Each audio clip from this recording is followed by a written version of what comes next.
Ladies and gentlemen, we are here with another episode of the Big Blue Crossover, but this one's a little different because we have a big change going on in the Giants land, man. Brian Daboll is no longer the head coach for the New York Giants. He was relieved of duties from this morning, and we were able to chat about it recently, but we got my guy TP on for the Big Blue Crossover. TP, how you feeling, man? Feel good. Feel good. Feel good. I'm not going to lie. I've been someone who's been pushing and advocating for the release of Brian Daboll, but I'm going to be honest with you. Now that it has happened, it's like, I don't have that celebratory feeling. I'm just not that type of person. I don't believe in like celebrating the man getting fired, but I am feeling good about the fact that we made this move because I believe we're a coach away, man. I do. Like, I think we definitely need depth pieces added to the roster, but for the most part, in order for us to start heading toward a trajectory that is comfortable for me, I think we're a coach away, man. So this is the first step, and I feel good about that. Like you said, this is the first step. I think there's a couple steps that still need to take place Yeah. as the season goes on and as the offseason kicks off, right? We still got a lot of weeks left in the NFL Mm-hmm. season this season. Mike Kafka is going to be the interim head coach, but I think a lot of people are still waiting for someone else to be fired or a couple of other people to get fired, which we'll be unpacking, man. First and foremost, man, if you're in the stream right now, like the stream, subscribe to my guy TP the Giant. Link is in Yes, the sir. description, so definitely subscribe over to my guy TP. Yep.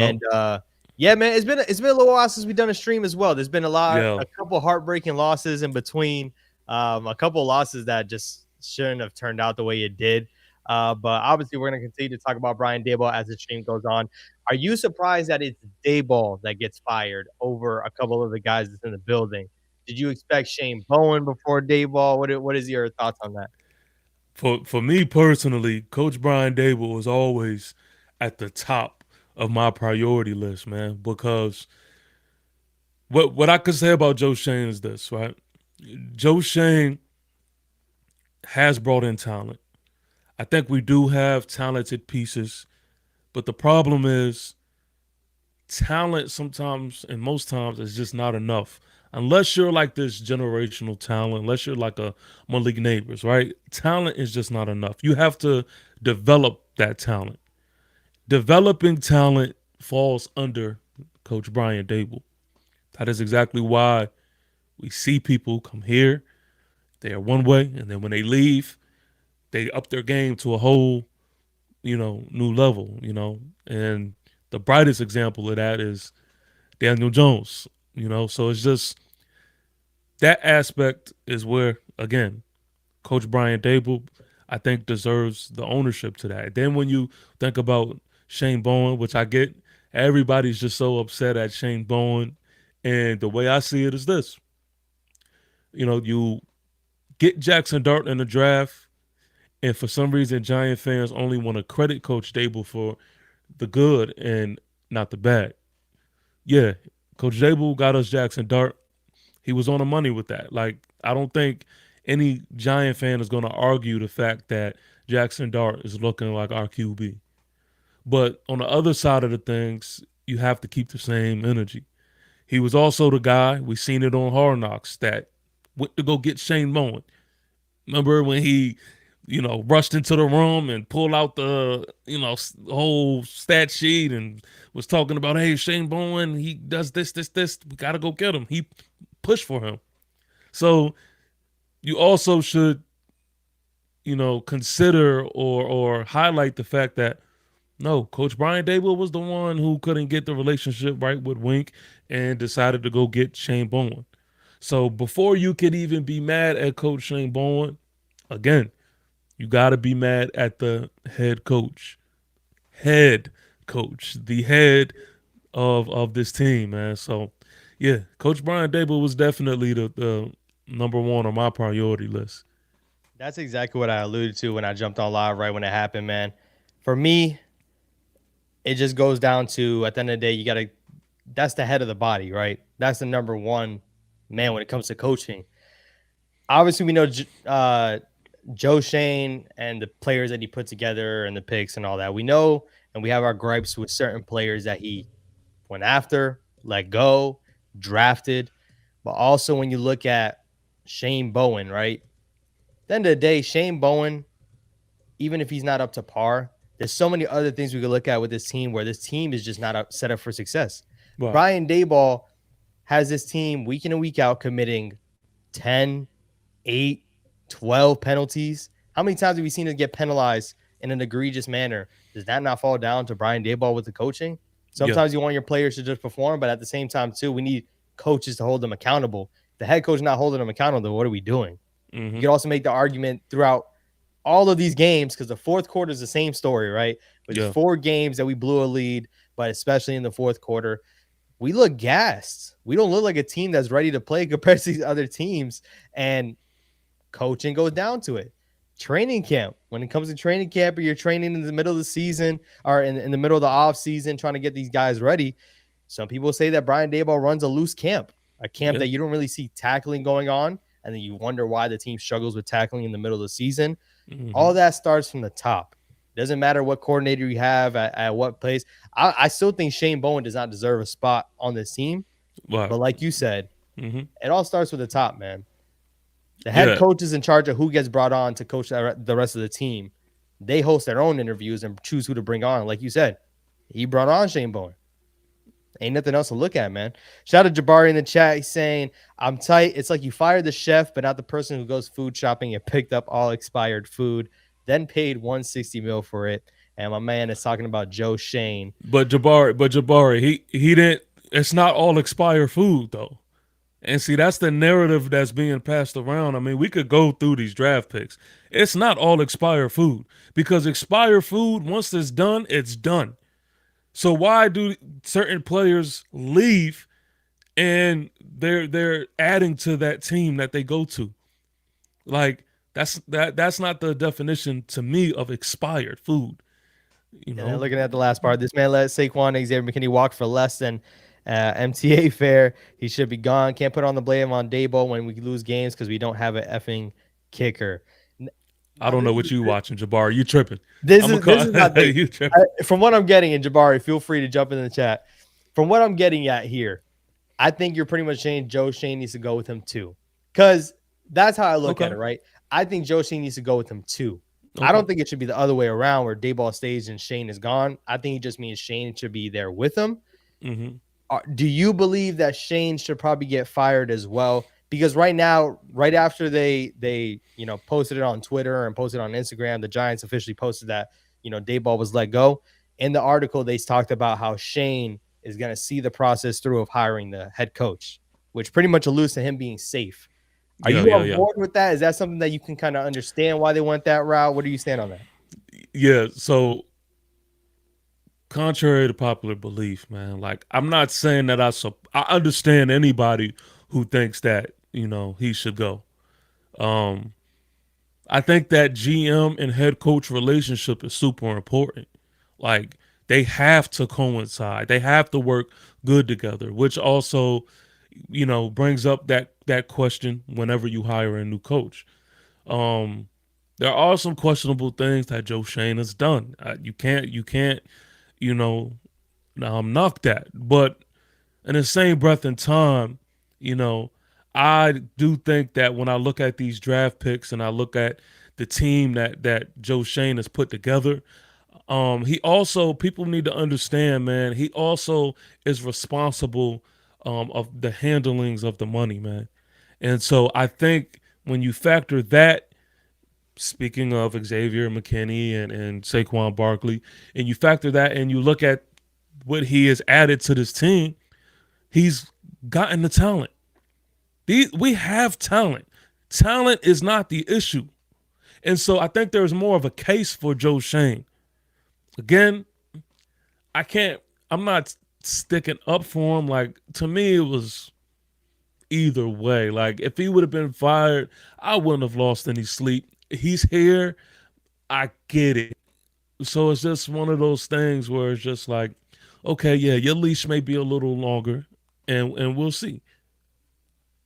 Yeah, It's unfortunate. Maybe when Hard Knocks comes out, we'll see a little bit. They're not gonna release a whole lot. But for me, I just look at it right with this season, and I think exactly what you just alluded to. Right, this team does have more talent. Before the season started, I said that this was the most talented Joe Shane Brian Daboll team that we've seen, and I think we got all agree on that. There shouldn't For be a sure. reason we don't have a Saquon. Right, we didn't have a Saquon, but we have a Malik Neighbors entering the season.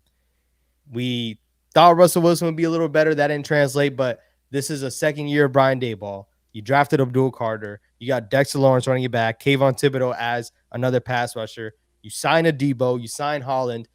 We think that this is the most talented team, and yet the results are pretty much the same as every other season, Yeah. even with the previous talent. My question is, and I don't think we'll ever get the answer, man, is was it the front office pushing for Russell Wilson to start the season or not? Because when you hear about the offseason, right, and how much Brian Daboll loves Jackson Dart, we Yeah. seen it, and we seen it after he put him in the game.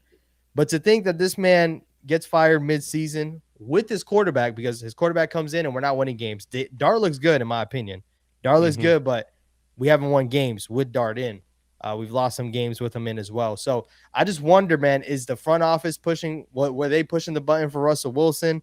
And maybe it was going against what Brian Daboll wanted, Yeah. because once again, man, like if this was his last season, I think we needed to see Dart from game one. If that was his choice, right? The guy flipped out when Russ came into the game in the Chargers game. He flipped out about Dart being in the blue tent, got fined for it, the whole nine. And then we see what this offense looks like the moment Russell Wilson's in there. But I told you on a Big Blue crossover not too long ago where I felt like they run a completely different offense when Russ is in the game. Like a whole different offense. It seems like it don't fit. Something's just off. I know I just threw a lot at you, but what do you Yeah. think about that whole piece of it? Because I think that's huge. Like if Well, Joe see, Shane, right? Joe yeah. Shane signs free agents, right? I think we can agree Joe Shane signs free agents. Him signing Russell Wilson. Do you think there was a chance that Dayball wanted to start Dart from day one and Shane said no? Like we signed I think Wilson. I think that was very much a possibility. But that also goes to my issue. My issue is that why does Brian Dable need the most perfect quarterback in order for us to look some type of competent? Because I watch good teams. Like for example, I watched the Commanders, right? Not the Commanders of now, but the Commanders when they were actually something. And when Jaden Daniels went out, I seen Marcus Mariota step in, and it was like they didn't miss a beat. You having a backup come in is not an excuse for your offense to look absolutely elementary. So my problem is when Russell Wilson was playing or whenever he gets into the game, that's not an excuse for Coach Dable to tuck his tail and to just completely, just drop everything in his hand to say, we can't get anything done. That's just me lack of coaching and of lack of responsibility. And again, I've been the one to kind of say, man, listen, y'all could act like Russell Wilson is as garbage as all get out. But you go to that Dallas game, for example, the man threw 450 yards. That's not supposed to happen and you lose a game. And people need to understand Coach Dable's responsibility was not only to coach the offense. I don't know that narrative, why that is so pushed. He is the head coach. And the certain decisions that is made throughout games is exactly why we're in the position that we are in. Because even with Jackson Dart playing as good, he's been playing. Coaching is the reason as to why we fail to finish games and win. Coaching. We do not put our players in the best position to succeed, and ultimately it backfired. We have lost the Dallas game when we were supposed to win it. We lost the Bronco game when we were supposed to win it. We lost the what's the game we just played with the Bears game when we were supposed to win it. I mean, we could go on and on. And so, to me, I don't want to hear any more excuses as far as which quarterback is in play. And Jabari, I can't wait to address, man, what you're saying in this chat because I see you, and you're really parroting a lot of the sentiments that I hear Giant fans saying. But I disagree. I disagree. Yeah, just running through it real quick because also shout out to Greeny saying Joe got to go. Joe definitely has to go. I do stand on Joe has to go, mainly because of this, right? Mm-hmm. I think when you look at next season, to sit here and bring on another coach that's going to be hired by Joe Shane, because that's the other flip to it. Yeah. Joe Shane brought in Brian Daboll. Like, that was his guy. They were both had a connection in Buffalo. Yeah. Like, Yeah. For Joe sure. Shane brought in Brian Daboll, and Brian Daboll was not it. He had that one good year in the first year, and I think we all can agree the talent was not there, but yet they still made things work, and that's what Mm-hmm. had us excited. Hey, get a little bit more talent on this team and watch what this team will do. Oh, it's the quarterback's fault. Get another quarterback in here and watch what the team will do. We made all the excuses in the world, and at the end of the day, the guy's not a head coach. That's what it is, in my opinion. People can say he knows the X's and O's and he knows how to run an offense, but at the end of the day, can he get a team ready to play on Sunday? Can he get Mm-hmm. a team ready to play 60 minutes of football? And I just don't think that Brian Daboll has ever done that as a Giants head coach. I don't think so. The first Yeah. year was good. I don't know if it was, once again, a lack of talent, but more grit, whatever you want to call it. That team had a lot more, in my opinion, cojones than we see on a day-to-day basis with this team now, because I think this team is more talented. I do. We have neighbors in Scatterbo, but we have no depth. We are injury away from each position to drop dramatically, and Dart needs to throw more. Can't get hit too much. Keep in mind, Shane is also the person who let Saquon walk while paying Slayton 86 mil. Make it make sense. I will not sit here and defend Joe Shane on certain moves. I will just say that this team should be a lot better with the talent that's on the team. We just have to perform better. Losing Saquon is one thing, right? But I think we did have production out of the running back position ever since Saquon left. Almost equal production as Saquon when he was here. Saquon had that one nuclear year with Brian Daboll in that first year, but after that, he was on the team for another year. I Mm-hmm. think people kind of forget that happened. You can't screw up 5 and 7 Well, after you I, drafted I Kayvon and Evan Neal. I'm not. I don't want to sit here and let Jabari get away with these comments. So I want to address this. Yeah, go ahead. Go ahead. Um, Again, you can't. You discredit players like with comments like these. So you says yes, we have neighbors in Scatterbo. Yeah, but yeah, you have Scatterbo and you have Tyrone Tracy Jr. as well. Like, why are we discrediting Tyrone Tracy Jr. now? Just last year, he was one 1,000 yard all purpose back. That's who you have as the number two to things, like the 1-2 punch. And then Devin Singletary all as your three. That's not bad. That's not bad, man. And then on top of that, we have yet to see what Motor looks like. Joe Shane is not the one that's saying Motor should continue to be on a practice squad. So, like, again, you mention these things, and then I see you also saying, about Kayvon and Evan Neal, which this is my whole thing to this. And I hate the fact that it sounded like I'm trying to defend Joe Shane, because no, I think first of all, personality wise, he's not my cup of tea. And secondly, there's other things, yes, we can most definitely criticize him about. But we take for this, for example, Kayvon Thibodeau is solid. And he has done things again that speaks to him not just being just a regular defender, man.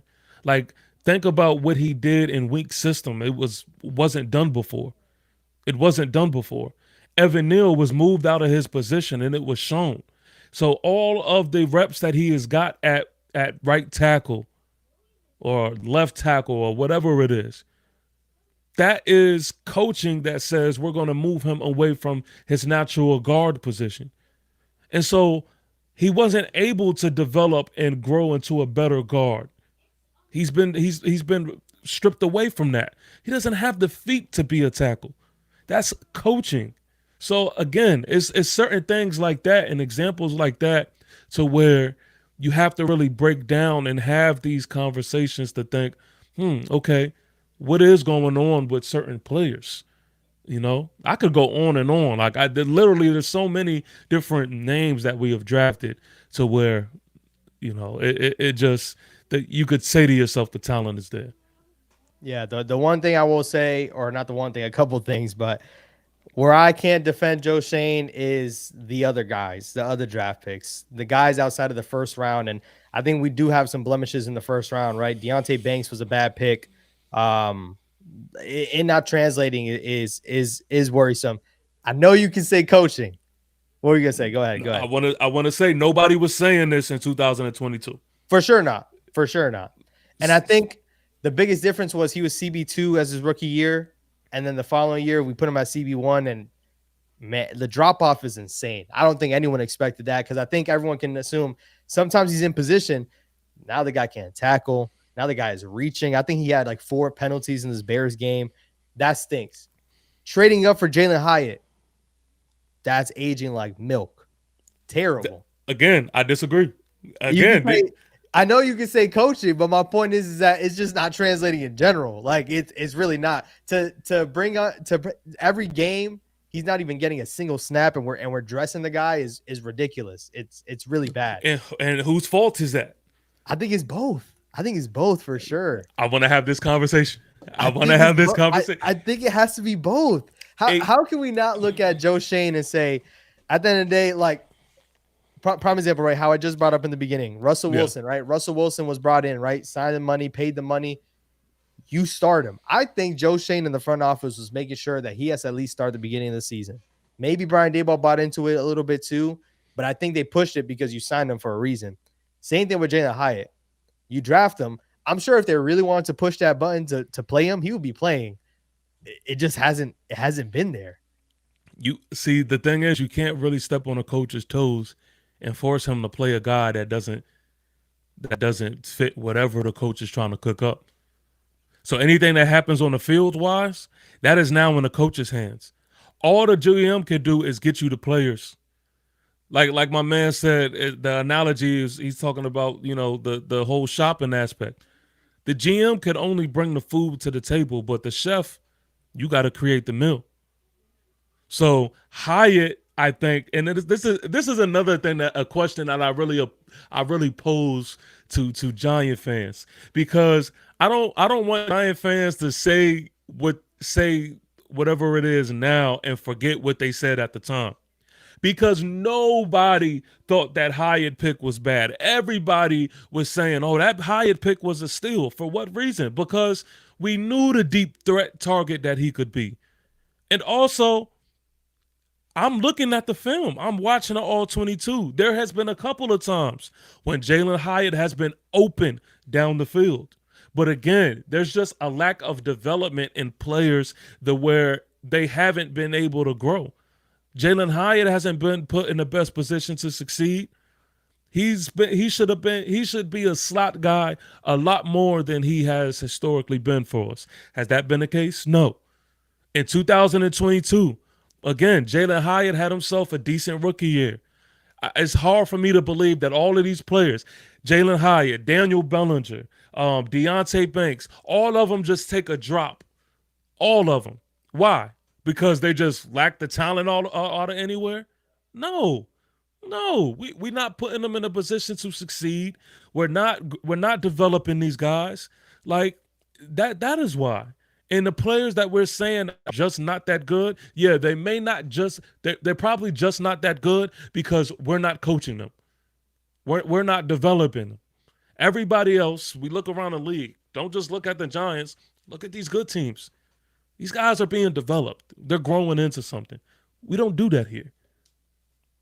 I think we're having the same conversation.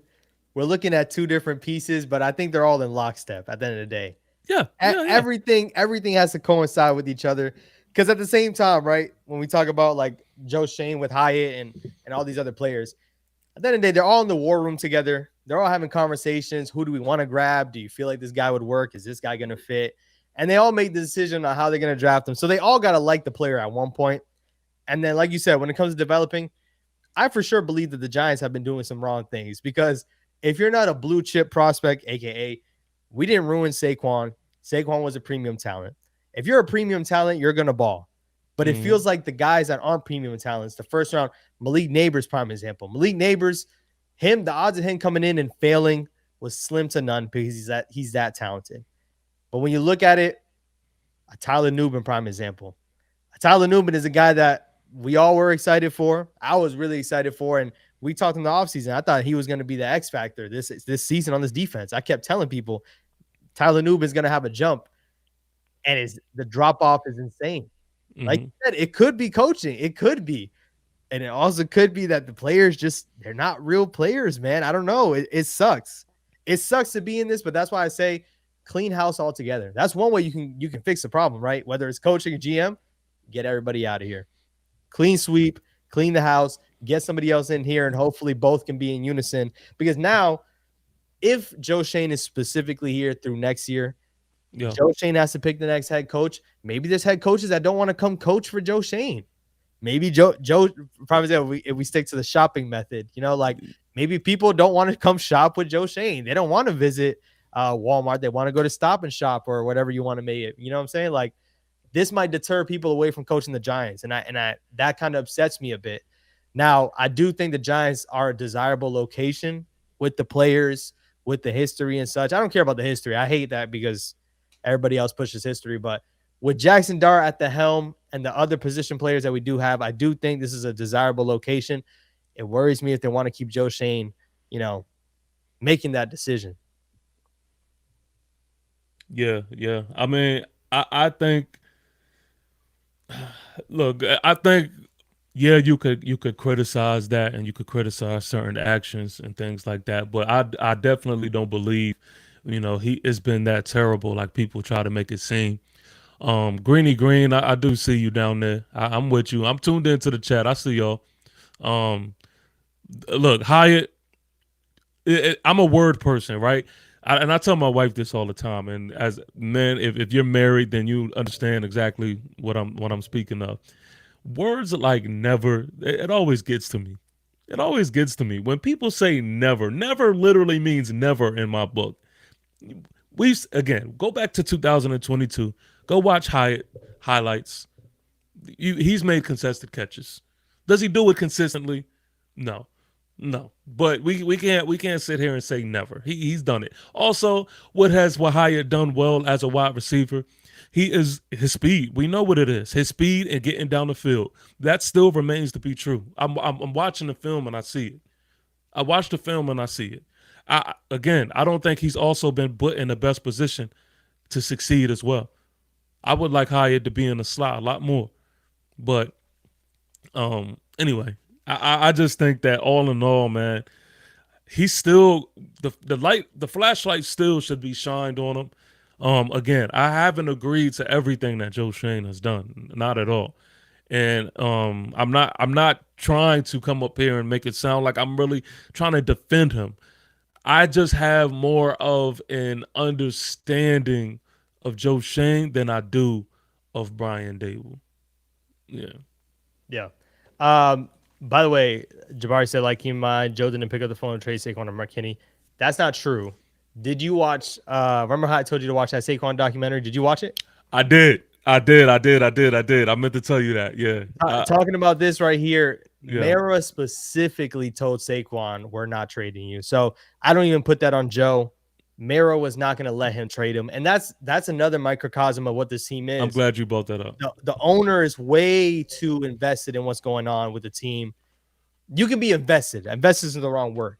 He's way too controlling in terms of applying pressure to force a move left and right, right? Yes. I don't know what other teams look like with their owners because I don't know any other owner besides Mr. Mara and Jerry Jones. We know Jerry Jones, how he is with the Cowboys. But Mr. Mara is very specific with his emotions, and I feel like he gets tied to these players. And prime example, I do think the way Joe acted with these negotiations, I think he would have traded Saquon. I really do. But Mara was not going to let that happen.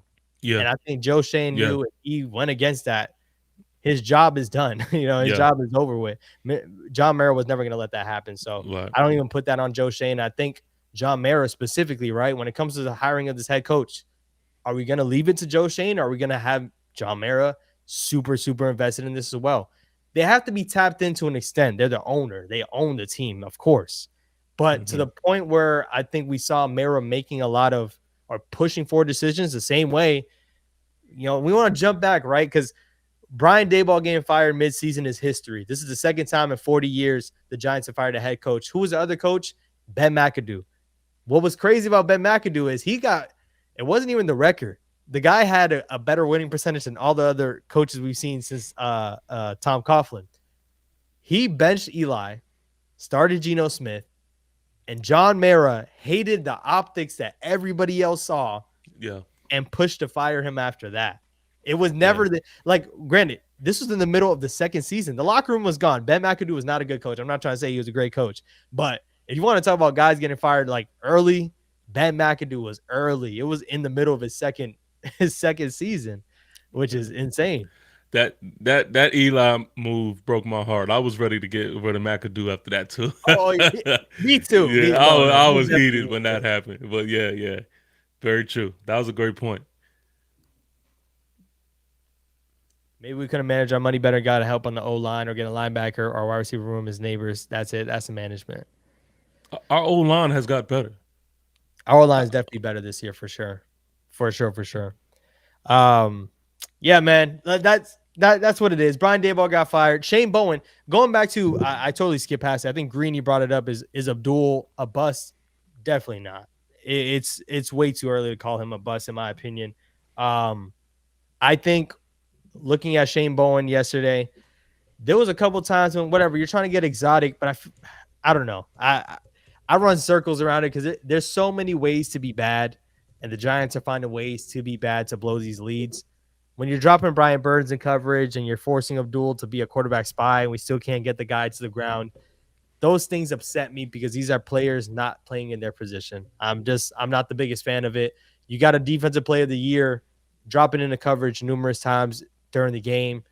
I'm not a fan of that. Whether it's smart or not, I mean, he hasn't really made plays on the ball, so I'm not a fan of putting Brian Burns in coverage. But looking at the way this team has been performing, right, sticking to X's and O's, and coaching has a big part of it, right? Yep. Coaching has a way big part of it. But looking at how this team has been performing, what are the things that you look at, TP, that you're excited about, right? Dart is going to be a topic, right? But how do you feel on the latest Dart report? I think every game we need to have a Dart report. Dart is concussed right now, so hopefully we get one next week. But where do you stand on Dart? Where do you stand on this the timing of this team? Pretty soon we're gonna have some tough talks. Is Cordell Flott a guy that's gonna be brought back? Spondell Robinson gonna be a guy that's brought back? You know, there's been some unfavorable things this season, but there's also been some emergencies that that we're a fan of.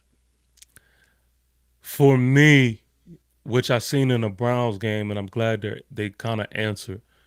For me, as far as the players is concerned, I just would like everybody to go out on their shield. I don't want nobody to bow down. I know, like, the momentum is absolutely killed. I get it.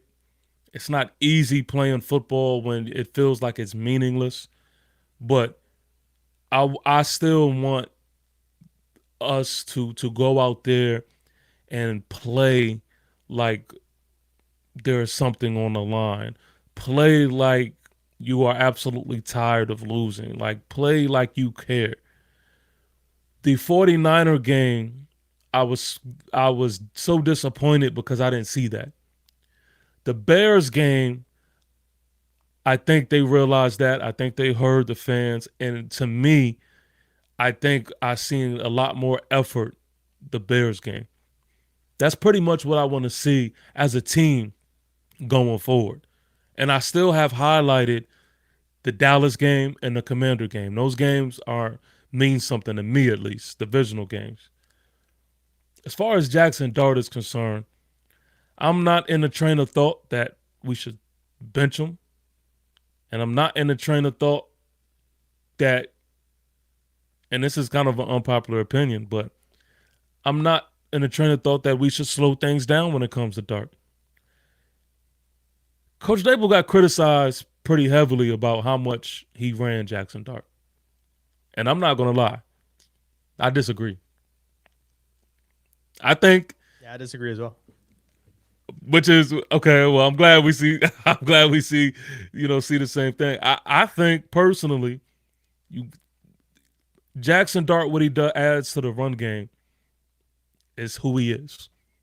He also, doesn't like to shy away from that as part of his game. And if you really are looking at why he's able to make things happen above the X's and O's is because players literally have to keep in mind that Jackson Dart can take off, or is he going to make a throw down the field?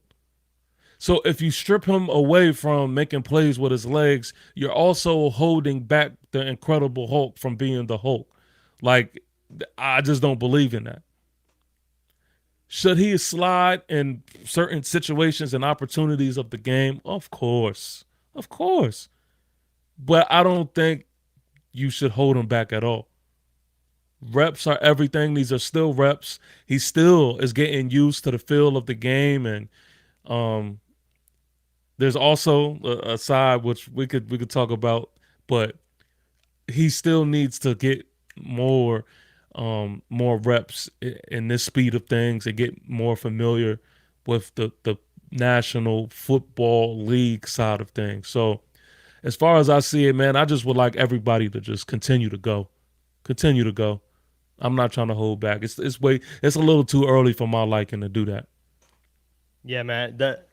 We're already seeing people talk about where we're going to be picking, and it's November 10th, which Yeah. it stinks. It stinks when we Yeah. do this every year, but I think you hit it right on the nail when it comes to Jackson Dart.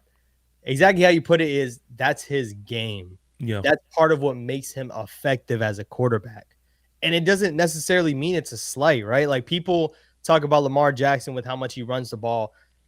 Imagine trying to say he runs the ball too much and then you stop him from running the ball. That doesn't make him Lamar Jackson. So to say that about Dart, where the two runs that he had where we scored a touchdown, I mean, one of them was well blocked, but that second touchdown was a good run by Dart. Yes. He darts Yes. inside, no pun intended, goes Yes. inside and runs back out. Not a lot of quarterbacks are able to do that while running the football. You know Yeah. what I'm saying? Like, so to sit here and say that Daboll was running him way too much, and it's even on, I think Ryan Clark made a whole video saying they got to stop getting him unnecessary hits. He needs to do a better job at keeping himself upright. But the concussion is purely just a football play. Like, it's not even a protect yourself. His head slammed into the turf. Right. Like it wasn't he was running and got knocked out or anything. Yes. He slammed into the turf. He fumbled the ball and he was getting brought down and his head hit the ground. Like that's football. A lot of Yes. players get hurt in that same manner, whether you're a quarterback or not, whether you're a ball carrier or not. If your head hits the ground pretty hard, you might end up being concussed. So I'm definitely I haven't seen that too much in the chat or anything recently, but it is the narrative on Twitter, like, Yeah, oh, for stop sure. running Dart. If you stop running Dart, it's not going to be as effective. Like when Yeah. he rolls out, he's a Mhm. threat. He's a threat to run the ball. So they got to either come up to try to tackle him or sit back and try to guard their man. Like it's part of Jackson Dart's game, and I think that's what makes him effective. I know you said he has to work on certain things to get better in the NFL, right? How confident are you in him being the guy? Do you feel like he is the guy? Like we know he's still gonna have certain growing pains and still gonna grow, right? I think that the Bears game was his best game as a quarterback. I do Mm. think so. Okay. I called it before the game started because seeing Joe Flacco throw for 450 yards on the same defense, I was like, Dart has to have a day. Like he Yeah. literally Yeah. Yeah. has to. And seeing what he was doing without the running game with Tyrone Tracy and Singletary early on, right? They got it going in the third quarter, but for early on there was nothing. And he was making throws. He was making throws. He missed a couple. The first one I could tell you is that fourth down play to Wandale that he didn't gut it in there for whatever reason. Don't know what was going on in his head, but he didn't, right? But besides all that, I think he played a really good game, and it's unfortunate that he couldn't finish the game because if he finishes that game, I think we win. I Yeah. hate to play the think and if and what and could have, but I do think we win. Well, that is another side of the things too, and I'm glad you said that right there, because a lot of people think if he finishes the game, they believe we win. And my question to people who are asking for Jackson Dart not to be ran so much, well, you mean to tell me that you want Jackson Dart to finish the game and to win the game, but you don't want to do the thing that has been getting us in the end zone? It just don't make sense to me. I don't know. That just I don't believe in that. But Jackson Dart, sometimes Giant fans, commentators, and etc., they wear the Jackson Dart can do no wrong, glasses. And I'm gonna be real with you. I believe Jackson Dart is the guy. I'm I'm I'm willing to go ahead and stamp it that he could be the QB1, man. He could be the guy, the franchise guy. But I also am not blind and oblivious to some things that is questionable. Jackson Dart doesn't look good throwing the ball down the field. There was a play where Darius Slayton was wide open. He had six. He had six. But Jackson Dart, which he's been doing consistently since we've seen him, he underthrew Darius Slayton, which stopped the momentum for Darius Slayton and allowed the defenders to catch up to him. That's not just a one-time thing. That is something I've been seeing from Jackson Dart since he stepped on the field. I haven't seen him really accurately hit defenders down the field. Now, he makes good throws, don't get me wrong, but that's one thing. Secondly, he has been a turnover machine in points of the game where we need him the most. This past Sunday was a prime example. He fumbled the ball. He fumbled the ball in a period of the game where that could not happen. That could not happen. He did it in the Saints game. He did it in the Eagle game, I believe. I mean, he did it in the Broncos game. Like, he turns over the ball in critical moments. I need him to study and understand the quarterbacks who succeed in the clutch, like the quarterbacks that are. Tom Brady speaks about this all the time. How he says, his preparation really steps up in moments of it being clutch time situations. I hope to see that from Jackson Dart. And that has been something that, those two things has been something that I've been personally, keeping my eye on. But outside of that, I mean, this man, he can ball, man. He can ball. And I have all the belief in the world that he could be QB1, man, and be this franchise quarterback. I'm gonna give you your flowers because I will say at the end of the day, I think you just keep your players accountable, right? In the sense of if we want to sing the praises of Jackson Dart and say he's this and that, we got to hold him to that criteria when it comes to the mistakes as well. I was just gonna allude to the same thing prior to you speaking about it. The Broncos game, if he doesn't throw that interception, we don't lose that game.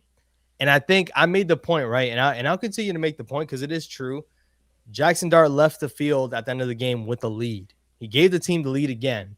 But the point is if he doesn't make that interception, which a lot of people were saying, why are we even letting him throw in that situation? Mike Kafka needs to call a run. Yeah. Same time, Jackson Dart just needs to not throw the interception. Like exactly what the Broncos wanted is what they got. Yeah. They pressured him. He stepped up, tried to get rid of the ball quickly, and threw an interception. Yeah. That's exactly what they wanted. They wanted their young guy to make a mistake. Yeah. And don't let it be a shame, right? Like I think everything you're holding to Dart is something that you just want to see him get better at. And he can.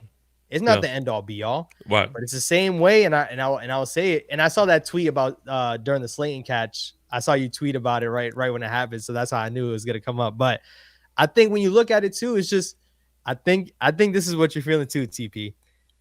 Daniel Jones got criticized for every single throw he made. Every single throw he made.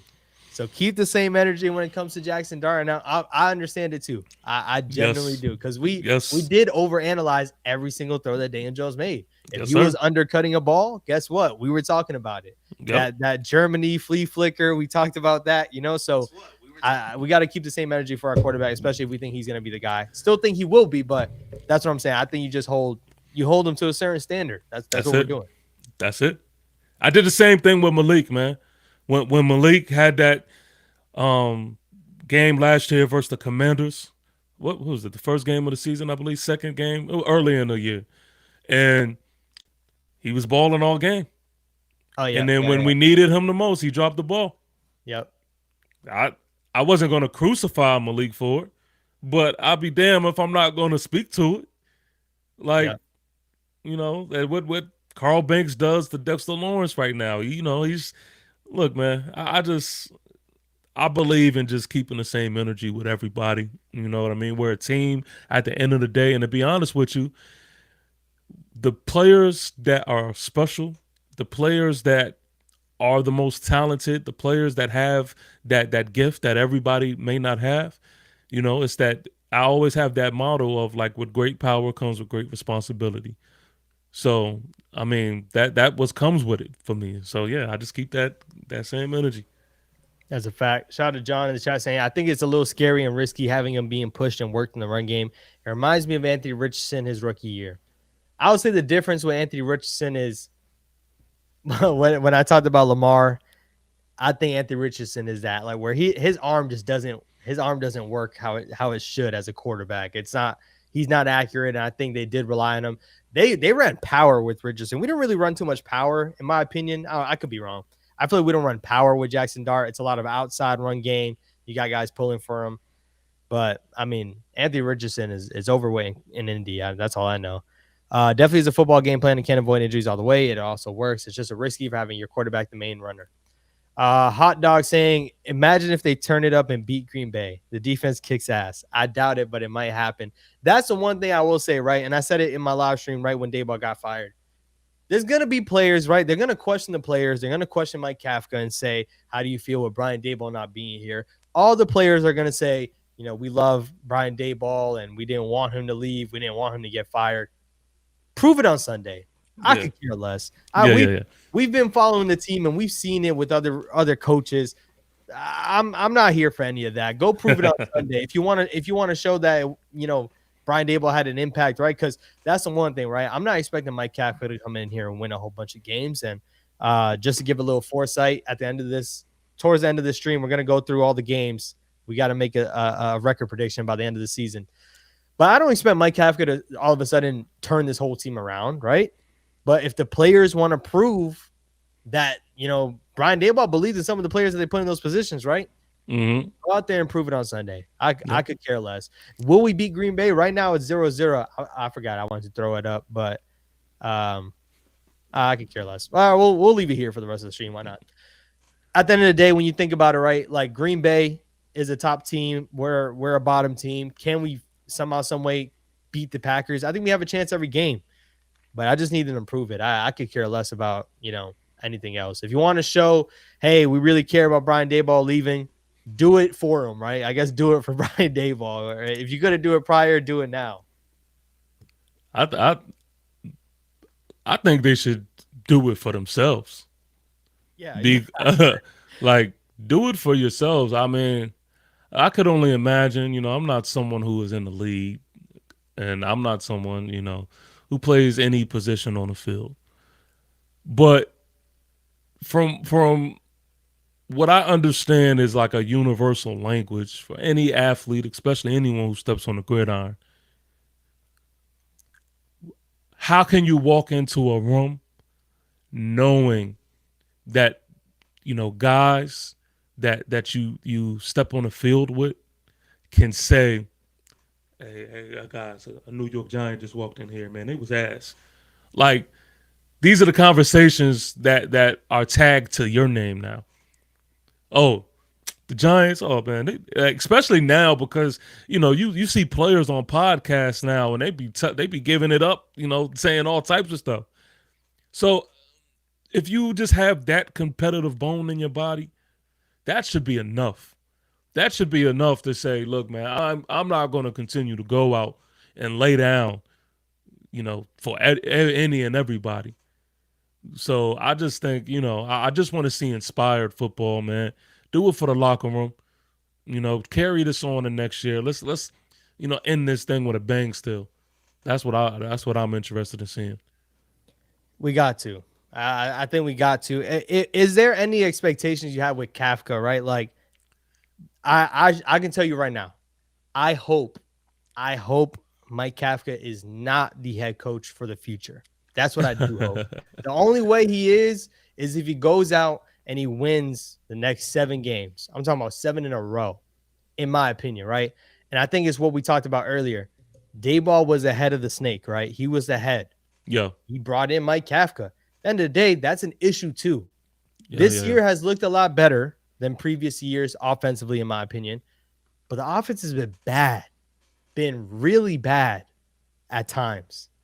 So Mike Kafka has some blame to do with that. Same thing as Brian Daboll. That's why we got him up out of here. He got packed up. We got our feelings about Shane Bowen. I think Mike Kafka has it too. This is that trial run because Mike Kafka got head coach interviews the last 2 years, right? Head coach interviews. All right, here you go. Run the team. I will say, I don't think this is great for him because this could stain his resume and maybe he really won't get a job. But is there any expectations you have with Mike Kafka? Are you expecting anything? It's hard to expect something, but what are your thoughts on Mike Kafka being the head coach? Yeah. Expectation. I can't say expectation, but I do know and understand one thing about the NFL, man, is like, everyone's chances aren't fair. Everyone's chances aren't the best. But if this is your chance, this is your chance. And so try to make something happen. Try to make something happen. I mean, look, the ball is in your court now. Like, to me, I look at it from a standpoint of like this. Let's say, because I know, let's say you do the photography thing, right?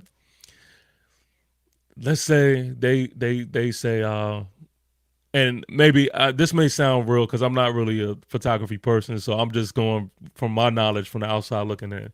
But let's say they say, "Hey, the Juke man, we've seen your work and blah blah blah, and we would like for you to shoot this Nike commercial, and this could be an opportunity for us to put you in a position to work with all of our future athletes and blah blah blah." But the only thing is, you must shoot the whole thing with an iPhone. Let's say you may look at it like, what, an iPhone? Like, oh, I can't, get my focus with I can't do APC, whatever, all of the tech, terminology that y'all use, whatever. Are you going to just focus more on what you can't do, or are you going to roll your sleeves up and say, well, look, this is my shot. This is my opportunity right here. This is not ideal. This is not how I necessarily planned it, but this is what I got. Kafka, this is what you got. It's a fact.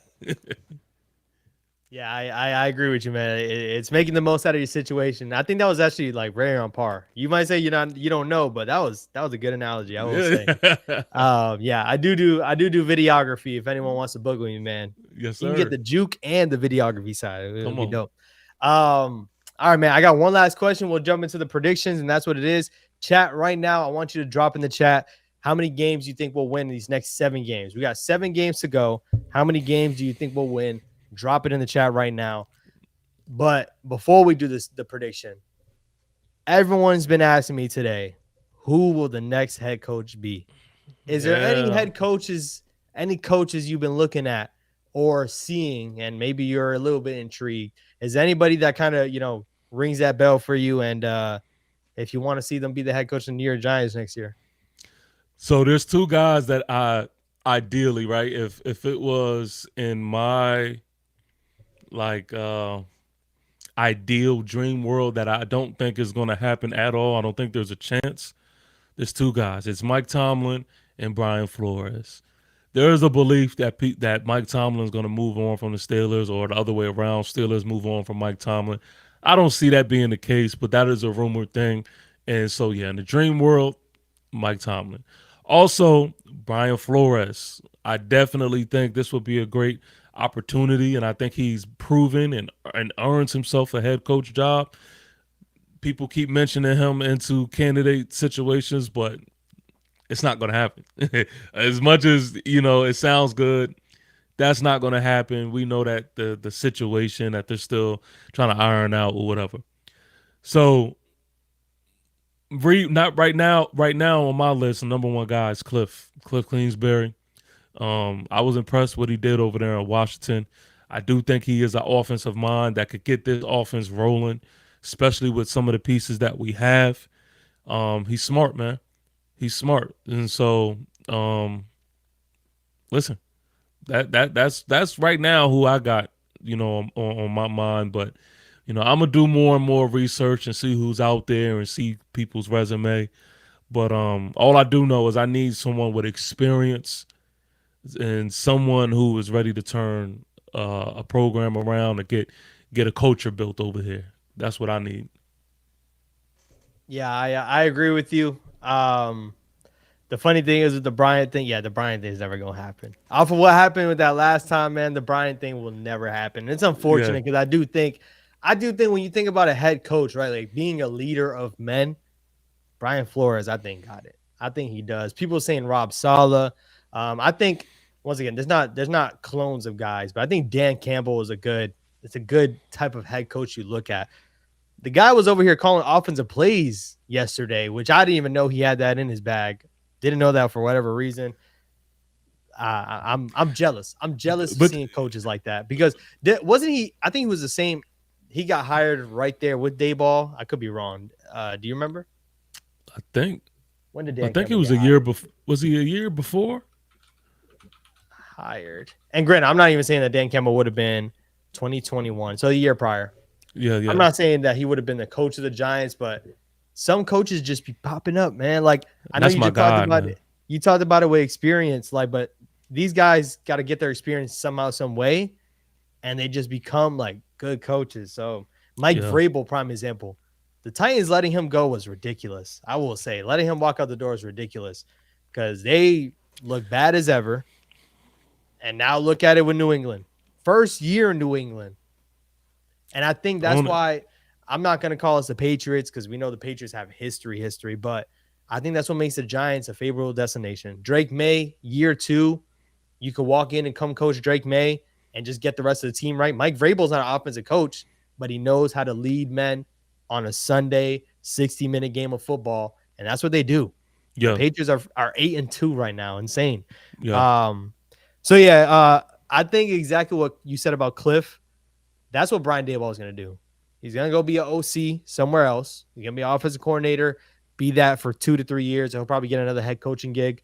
Best of luck to him, right? At the end of the day, I'm not rooting for his downfall. It is what it is. It didn't work with us. Same thing with Saquon, even though he's doing it for Philly. I don't want to see him win no games.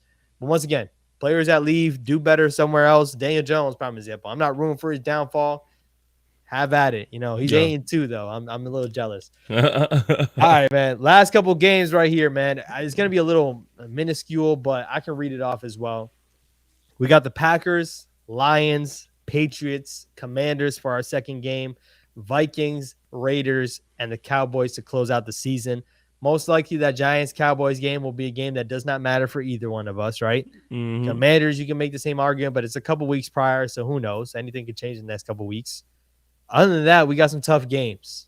So, out of the 7 games that we have left, man, out of the last 7, how many more wins do you see this Giants team getting?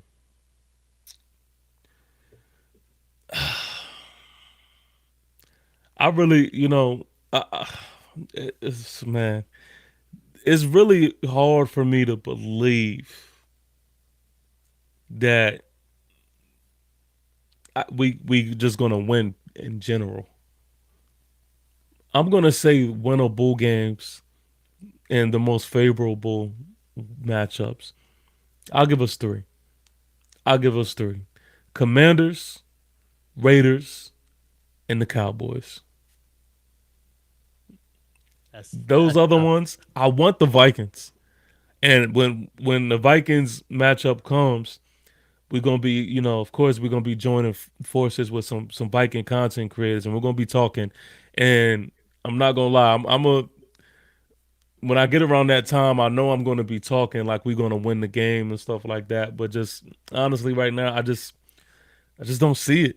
I just don't see it. Now, if Kafka can bring something that maybe Coach Dable, couldn't bring, and they coach just a clean game, then we might see some surprises. But yeah, I keep it cool at the divisional rivals and the Raiders. Yeah, I saying keeping it cool and keeping it at 3, I think is crazy. We just seen this team play 10 games and they won 2 of them. So to say they win more games got me a Well, little sick. I'm not gonna lie. the Commanders is just as bad as us. Yeah, Like they're they're bad. terrible. Those are my 2 wins. I got us winning 2 games out of the rest of the 7, right? I think Dart will get us in positions to win some games. The Vikings I can see because it depends what JJ McCarthy we gonna see. If it's a JJ McCarthy we saw yesterday, then I think we're gonna win that game. But looking at it, I got the Commanders and the Raiders. Commanders and Raiders. I think we could beat the Commanders. I think the Raiders is a team that we'll beat because they're really down bad. But if the Cowboys find their way right, like the Cowboys just traded for Quinnen Williams. You know, they traded for another linebacker. Let's say they go on this little run. Maybe that game means a lot to them, and that last game doesn't mean a lot to us. That's why I can see the Giants losing that game. I want to tell you something real quick. My senior year, my senior year of high school football, I had to sit out my last game of the season. I was one of those guys, man, that absolutely hated losing. I played receiver. I was more of if I had to compare myself as far as a mindset, I'm not gonna lie. In high school, I was like a Terrell Owens. I believe the ball should go to me. I felt like I felt like I was always gonna beat my guy. I did most times, and I was just like, listen, I was vocal about that. Like, give me the ball. And so what ended up happening was I got into it with my coach. I didn't show up to practice, and he decided to punish me. And my senior year, I sat out my last game of the season because we were a struggling football team, and it absolutely pissed me off. I could not make this up, man. We played the school Kickerton, I think Warriors, I think. I seen every single person that sucked terribly all year while I was out there, giving it my all, trying to make something happen. Every single person that sucked, they just turned into completely different players and showed out and made it a game versus a team we didn't even have business stepping on the field with. From that point on, I learned something about the last game of the season. The last game of the season gives you a pride booster, or it just, I don't know. Maybe it's because like you just don't know when you're gonna step on the field again or whatever it is. Anything could happen at the last game of the season. Moral of the story. I really do think this matchup versus Dallas is going to be more than just whether Dallas is in a picture or not. I think the Giants is just going to want to end off on that note. And I think there's going to be just more of a chance. So that's why I got us beating Dallas. Could be. Listen, love the story by the way. I think that's last game. Did you play in college? So I played a little JUCO. Okay, there you And go. that was At it. least Yeah, that wasn't yeah. the last time you ever touched the football field like that. I thought it was. I thought it was. I wasn't no heavily scouted guy, and I was good. I was good. Wasn't anything worth bragging about. That's what's up. Fun fact for anyone that wants to go some deep dive, and maybe I'll send it to you, TP. You know, Destroying the Yeah, YouTuber yeah, yeah, Destroying. yeah. Yep. He actually went to my high school for my Oh, senior night, and I had a couple plays in that. I'll probably send it your way. oh yeah, yeah, yeah. Send that to me. Oh wow, Anyone that's that wants cool. to go, do some digital footprints and try to find me, go ahead. I'm on a Destroying. He pulled it to my high school. This is now, I think, 6 years ago now, but it was crazy. It was crazy. It was crazy. It got like 1.5 million views. The video itself, it was pretty dope. That's dope. But I say all that to say that could easily be the Giants Colts game of last year. Like Drew Lock, no business winning that game, and they destroyed the Colts. And the Colts had everything to play for. I think we knocked them out of the playoffs actually with that loss. So I could see it. I could see Yeah, it. yeah. But for the sake of our pick, let it be 2 wins. And just being honest, right? Like, I don't think if the Giants have, who knows? Let's see if there's a GM or not. If we have the first overall pick, we're not drafting a quarterback, right? I think we stay with Dart, no matter who steps in. you trade back, get more picks, and get more players. That's what I think what happened in that scenario. I've seen people telling me if the Giants had the first overall pick to get in a QB, or I've seen people saying new GM, new QB. I don't think so. I think Dart has shown enough flashes that if he played bad, don't get me wrong, like if Dart stepped in and played really bad, just as if you look at it, Josh Rosen Yeah, yeah. from the Cardinals, they got the first overall pick and they took Kyler Murray. It would have to be that type of situation. Dart has been the complete opposite of that. So, yeah, I got 2 wins, and maybe we'll be drafting third or fourth in the NFL draft. If Mike Kafka wins more games, I think we might have to talk about him being the head coach. I don't know. Like Man, I it'll be wouldn't say it's impossible for it to happen. it'll be tough to argue again. You got a 7-game schedule, man. Like try Yeah. to win the most games. If he wins, you say 3. Let's say he walks in a 4 out of 7. It might be a topic of conversation. So Oh yeah. Yeah. but we gotta see the games played. We saw what this offseason was. We gotta see what the games played. Quick question. I know it's real early, but once you mention the draft, this is just a bunch of things just popped in my head. How do you feel about a receiver in the first round? Oh, I'm there. Okay. I'm there with it. Okay. I'm definitely there with it. I think once again we talked about Slayton. Slayton made plays yesterday, but I'm over it, man. I'm down to add another talented wide receiver, and especially just because you don't know what Malik Neighbors is going to be coming off the ACL. Like you really don't know. It's a lot to bank on to hope that he's going to be just as good. I think he can be. The ACL injury is not as severe as it was. Fun fact: I tore my ACL in high school. We're just gonna keep telling high school stories. But you don't know what it is necessarily coming off of that, and he probably won't be healthy by week 1. So if you pair him up with another talented wide receiver, if we fall in that, I think it's within that, pick 5 to 10 range. Because I don't know if there's like a top 3 guy. Like Neighbors was in a class where Marvin Harrison Jr. went, I think 4 or 5. Yeah. And then Neighbors went 6. I think from the top receivers I've seen, you got them going between 6 and 10. So yeah, I'm with it though. I definitely am with it. I think offensive line, re-sign a Luminor, and we'll have so much time to talk about this. Like you said, re-sign a Luminor, probably draft a guard in the 2nd round. There's not another position of need I think we have to address in the top 10 besides receiver. Okay. That's what I think. Also, another thing, you laugh and joke about the ACL thing, but honestly, I'm curious to know because I never tore my ACL. I don't really know how that feels. I did. Well, I'll say this. How did you feel as far as recouping? Right? Was there a time frame of you feeling like, oh man, I just won't be able to move the same, or like the next time you did, maybe like an activity that was like physical? Were you nervous about it? Like how does that work? It's funny because I tore the 2nd game of my high school season, my junior year. Okay. So I actually somehow, some way rehabbed enough to play in the spring game, which is no joke. I think 8 months after, which is a long time still. But at the end of the day, when you look at it, I mean, I don't have rehab like these NFL players have, right? So they have all the weapons at their disposal. I say all this to say that mentally, I said I was good to play, but when I was on the field, it wasn't the same. I didn't trust planting my leg. And just the prime example, I was a corner when I tore my ACL. After the ACL, I turned into a receiver. And the main reason why is because when I squared up to make a tackle, like I literally just squared up, planted both of my feet, it was non-contact. The moment I planted my foot, it just popped, ACL torn. Nothing else to it.